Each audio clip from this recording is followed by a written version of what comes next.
टूटे पे फिर ना जुड़े, जुड़े तो गांठ पड़ जाए।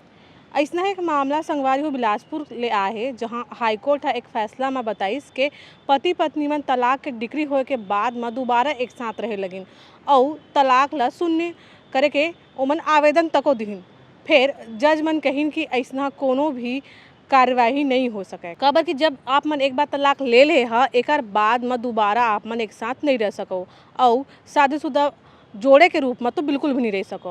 और ओमन अपन तलाक ला शून्य घोषित करवाए बर आवेदन देरिन, आवेदन में और संलग्न करिन फोटो अपन पिकनिक में जाए के, तीर्थ में जाए के, और कहिन कि हम दोबारा एक साथ रहना चाहतन।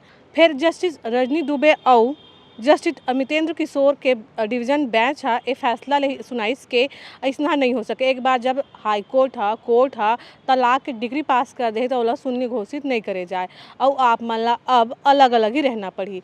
तो संगवारी हो, आप मन बताओ, आज तक हम अपन तलाक मन के केस के बारे में आप मन बताते हैं कि ऐसे तलाक हो वैसे तलाक हो, अब जोड़ा तलाक ले के बाद में फिर एक साथ रहना चाहते। अब ऐसा व्यक्ति मन ला का कहूँ जब छड़ छड़ में अपन रिश्ता ला बदलत रहते। कमेंट सेक्शन में जरूर बताओ। ऐसा खबर देखा तो हमारे चैनल टिया छत्तीसगढ़।